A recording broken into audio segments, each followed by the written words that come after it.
Hello friends, it's इमानी और अभी हम लोग पढ़ने वाले हैं sexual reproduction in flowering plant का part number 3 that is pollination.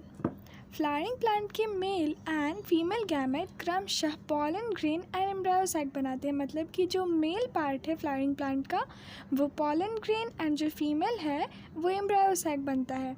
दोनों प्रकार के गैमेट नॉन मोटाइल होते हैं। जो मेल एंड फीमेल दोनों नॉन मोटाइल हैं, नॉन मूवेबल है और इसीलिए इनको फर्टिलाइजेशन के लिए साथ लाना ज़रूरी होता है। दोनों गैमेट को साथ लाने में हेल्पफुल मैकेनिज़्म को पॉलिनेशन कहते हैं। तो अब यहाँ पर जो मैकेनिज़्म जिसके through mail and female gamete एक दूसरे के पास आते हैं उसको हम लोग पॉलिनेशन कहते हैं। एंथर से झड़े हुए पॉलन ग्रेन को जब पिस्टल की स्टिग्मा पर ट्रांसफ़र किया जाता है तो इसको पॉलिनेशन कहते हैं। मेल का जो पार्ट है वो क्या है, एंथर, और एंथर से क्या निकलेगा, male gamete that is pollen grain. तो जब पॉलन ग्रेन को फीमेल की स्टिग्मा, ठीक है, फीमेल की जो स्टिग्मा है जो पिस्टल के ऊपर उस पर ट्रांसफ़र करेंगे तो उस प्रोसेस को पॉलिनेशन कहते हैं। फ्लावरिंग प्लांट में पॉलिनेशन के लिए बहुत सारे अडेप्टेशंस पाए जाते हैं। जो फ्लावरिंग प्लांट है उसमें पॉलिनेशन के लिए अडेप्टेशंस होते हैं और पॉलिनेशन होने के लिए एक्सटर्नल एजेंट का यूज़ किया जाता है क्योंकि प्लांट खुद से तो चल सकते नहीं हैं, तो एक्सटर्नल एजेंट्स की ज़रूरत होती है। अब kind of pollination, pollen source के आधार पर पॉलिनेशन को 3 पार्ट्स में डिवाइड किया जाता है। अब देखो 3 टाइप के पॉलिनेशन होते हैं, तो काइंड ऑफ पॉलिनेशन उसके बेसिस पर पॉलिनेशन को 3 पार्ट में डिवाइड किया गया है, ऑटोगैमी, जिटोनोगैमी एंड जेनोगैमी। ठीक है, तो हम लोग पहले पढ़ेंगे ऑटोगैमी। ऑटोगैमी में क्या होता है कि पॉलिनेशन सेम फ्लावर के अंदर, मतलब कि एक प्लांट है, एक प्लांट के अंदर जो फ्लावर है तो सेम फ्लावर के मेल पार्ट का सेम फ्लावर की फीमेल पार्ट पे जाना, मतलब कि सेम फ्लावर है उसके मेल पॉलन ग्रेन्स का स्टिग्मा पर जाना सेम फ्लावर के, दैट इज़ ऑटोगैमी। तो उसमें एक ही फूल के अंदर दोनों मेल एंड फीमेल मिल जाते हैं। एंथर से पॉलन ग्रेन का ट्रांसफ़र सेम फ्लावर के स्टिग्मा पर होता है। नॉर्मली जिन फ्लावर्स में एंथर एंड स्टिग्मा ओपन रहते हैं उसमें कंप्लीट ऑटोगैमी रेयरली होती है। जेन्यून है ना, जो फ्लावर से अगर फ्लावर ओपन है, एंथर एंड स्टिग्मा ओपन है, तो कम्प्लीटली ऑटोगैमी कैसे होगा, उसमें तो बाहर के दूसरे प्लांट के पॉलन भी उड़ के या फिर किसी भी एनिमल के थ्रू उस फ्लावर पे आ जाएंगे। तो जो flowers open anther and stigma रखती है उसमें कंप्लीट ऑटोगैमी बहुत रेयर होता है।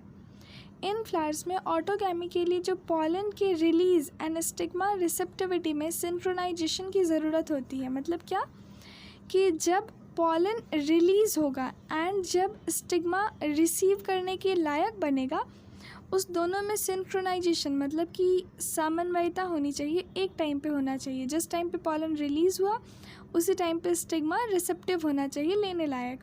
तो वैसे केस में ऑटोगैमी होगा। और इसके अलावा एंथर एंड स्टिग्मा एक दूसरे के आसपास होने चाहिए ताकि वो सेल्फ पॉलिनेशन कर सके। दूर होगा तो बहुत सारा फैक्टर काम करता है ना, कि हवा से जा रहा है इधर से उड़ के कहीं और पहुंच गया, या फिर अगर कोई एनिमल लेके जा रहा है तो वो भी इधर की जगह कहीं और लेके चला गया। तो इसीलिए एंथर एंड स्टिग्मा का एक दूसरे के पास होना ज़रूरी है ऑटोगैमी के लिए। कुछ प्लांट जैसे कि वायोला को नॉर्मली कहते हैं कॉमन पैंसी, ठीक है, वायोला को कहते हैं कॉमन पैंसी। तो कुछ प्लांट जैसे कि वायोला, ऑक्सैलिस एंड कमेलिना 2 प्रकार के फ्लावर्स जनरेट करते हैं, प्रोड्यूस करते हैं। ठीक है, कुछ प्लांट जैसे कि viola that is common pansy, oxalis and commelina 2 प्रकार के फ्लावर्स देते हैं। जैसे कि दोनों क्या है, चैस्मोगैमस एंड क्लाइस्टोगैमस। कौन कौन से हैं, चैस्मोगैमस एंड क्लाइस्टोगैमस। चैस्मोगैमस फ्लावर ये कैसा है, ये फ्लावर नॉर्मल स्पीसीज़ की तरह है, इसमें एंथर एंड स्टिग्मा दोनों ओपन है। ठीक है, चैस्मोगैमस फ्लावर में क्या है, एंथर एंड स्टिग्मा ओपन है, तो कोई भी आके इनके साथ करके चला जाएगा, मतलब कोई भी आएगा और ऑटोगैमी पूरी तरह से कंप्लीट रह नहीं पाएगा।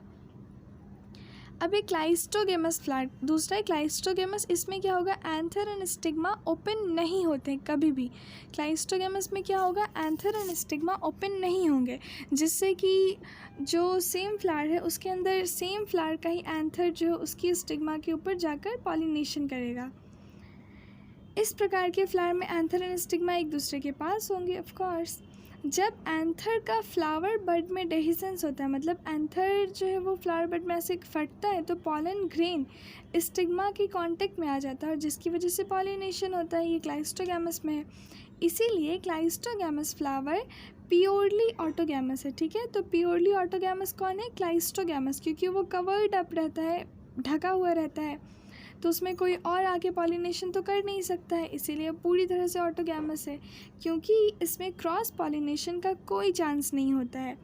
क्लाइस्टोगैमस फ्लावर निश्चित रूप से सीड सेट बनाते हैं, चाहे पॉलिनेटर्स भले ही एब्सेंट हो। पॉलिनेटर्स इनको मतलब ही नहीं है, पॉलिनेशन दूसरों से तो करना ही नहीं है ना, तो पॉलिनेटर्स की ज़रूरत नहीं है।